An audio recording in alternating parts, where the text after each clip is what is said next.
दोस्तों, मेरा नाम है मोहम्मद दिलशाद और आप देख रहे हैं मेरा यूट्यूब चैनल डी स्टडी। आज की इस वीडियो में आप लोगों को या मद्दा के बारे में बताने वाला हूँ, यानी कुरान शरीफ को कैसे सीखें। इसमें बहुत सारी वीडियो मैं बना चुका हूँ अपलोडेड, और इससे पहले और सारी वीडियो मैं बनाया हूँ। ज़बर के बारे में बताया, ज़ेर के बारे में बताया, पेश के बारे में बताया, और उसके बाद लास्ट में क्या बताया मैंने, अलिफ मद्दा के बारे में कि अलिफ मद्दा को एक अलिफ के बराबर खींच करके पढ़ते हैं और उसको कैसे पढ़ते हैं। ये मैंने सारा तरीका पिछली वीडियो में आपको बता दिया था। अगर अभी आपको समझ में नहीं आया तो लिंक डिस्क्रिप्शन में है, आप उस वीडियो पर जाकर के उसको देख सकते हैं, उसको समझ सकते हैं। उस वीडियो को अगर समझेंगे तभी जाकर के ये वीडियो भी अच्छी तरह आपको समझ में आ जाएगी। आज मैं आप लोगों को या मद्दा के बारे में बताने वाला हूँ। जिस तरह अलिफ मद्दा को एक अलिफ के बराबर खींचते हैं, ठीक इसी तरह या मद्दा को एक अलिफ के बराबर खींच करके पढ़ा जाता है।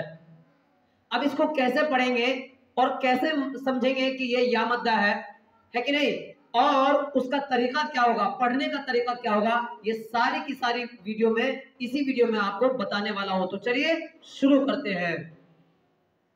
यहां पर देखिए या है और यहां पर देखिए अलिफ है कि नहीं। या के ऊपर क्या है, जज़म। इसको जज़म कहते हैं, जो दाल की शक्ल का होता है इसी को कहते हैं जज़म। और जज़म के माने होता है पिछले वाले हरफों से मिलाना। और पिछले वाला हर्फ कौन सा है इसमें आप देख रहे हैं, ये जज़म है। इससे पिछला वाला हर्फ यहां पर अगर गौर करें तो कौन सा है, अलिफ है। तो इस या को इसमें मिलाना, इसी को कहते हैं जज़म। यानी पिछले वाला जो भी हर्फ है उससे मिलाकर के पढ़ने का नाम क्या है, जज़्म है। अब यहां पर देखिए या मद्दा जो मैंने कहा है, या को खींच करके पढ़ेंगे, और मद के माने होता है खींचना। या को खींच करके पढ़ेंगे इसलिए इसको या मद्दा कहते हैं। अब कैसे खींचेंगे यही तरीका मैं आपको बता रहा हूं। जैसे ये है अलिफ या ज़ेर ई, समझ में आ रहा ना, अलिफ या ज़ेर ई। यहां पर ज़ेर है और यहां पर जज़म है। अलिफ या इसलिए हो रहा है क्योंकि या के ऊपर जज़म है, और जज़म हमेशा ऊपर ही होता है। जहां पर भी होगा, पूरे कुरान में आप देख लीजिए, हमेशा ऊपर ही होगा और ज़ेर हमेशा नीचे ही होगी। इसलिए हमें कैसे मिला करके पढ़ना है, हमजा या ज़ेर ई, या अलिफ या ज़ेर ई। अब अलिफ और हमजा का फंडा मैं पिछली वीडियो में समझा चुका हूं, फिर भी एक छोटी सी बात बता देता हूं। जिस अलिफ के ऊपर या नीचे कुछ भी आ जाए, मात्रा आ जाए, आ की मात्रा आ जाए या ई की मात्रा आ जाए, उसको हमजा पढ़ते हैं, ठीक है ना। तो हमजा या ज़ेर ई। अब इसको ई जो है, ई इसको खींच करके पढ़ते हैं। जैसे मिसाल के तौर पर ये देखिए, ये ई है ना, ये इमली वाला ई नहीं है बल्कि ईख वाला ई है, ईंट वाला ई है कि नहीं। इसी तरह इसको भी हमें खींच करके पढ़ना है।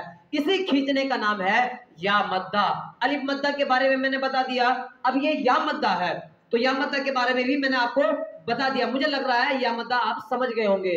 तो हमजा या ज़ेर ई। अब ये बा, अब ये है या और ये है बा। या से पहले क्या है, यानी जज़म से पहले क्या है, ज़ेर है।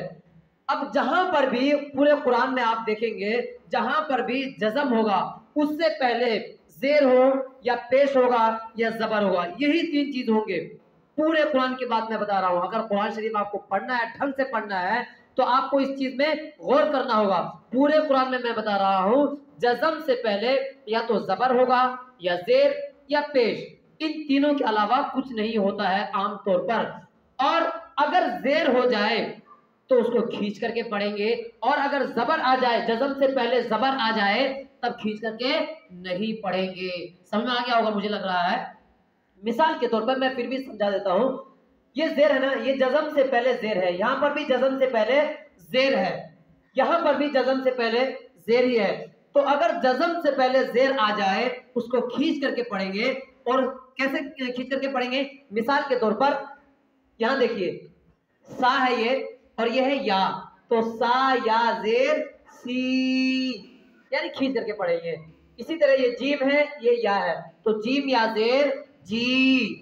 यहां पर देखिए हा है, क्या है भाई, है हा है, तो हा या ज़ेर ही। यहाँ पर देखिए खा है तो खा या जेर खी, खी नहीं बल्कि खी, थोड़ा सा खींच करके पढ़ेंगे क्योंकि मत के बाद माने होता है खींचना यानी फैलाना। अब ये देखिए दाल है और ये या है, तो इस या को इस दाल में मिलाएंगे, दाल या जेर दी बन जाएगा। ये क्या बन जाएगा? जाल या जेर री बन जाएगा। ये क्या बन जाएगा? रा या जेर री बन जाएगा। ये जा या जेर जी बन जाएगा।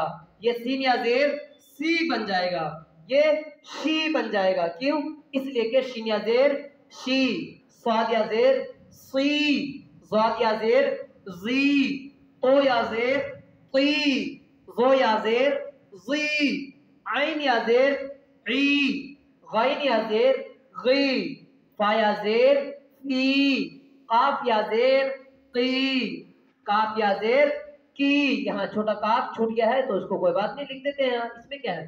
काफ या जेर की, लाम या जेर ली, यहाँ पर देखिए मीम या जेर मी, नून या जेर नी, वाव या जेर वी, हा या जेर ही, हमजा या जेर ई, या जेर ई नहीं ये, क्योंकि या है तो या की साउंड आएगी।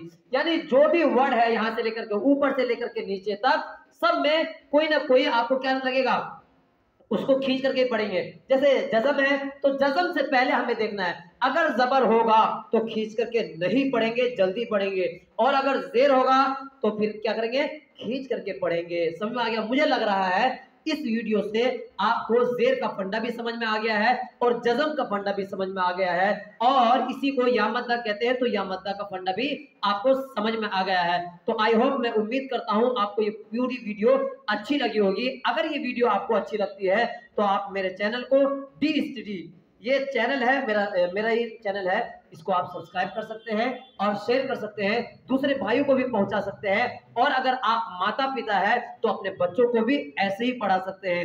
कहीं भी अपने बच्चों को ट्यूशन पढ़ाने की जरूरत नहीं है, क्योंकि मैं इतना बढ़िया कॉन्सेप्ट आपको दे रहा हूं, कहीं पर भी जाने की जरूरत नहीं है। घर बैठे बैठे आप आसानी के साथ कुरान शरीफ सीख सकते हैं, और वो भी 1 महीने के अंदर। तो मिलते हैं अगली वीडियो में, तब तक के लिए खुदा हाफिज।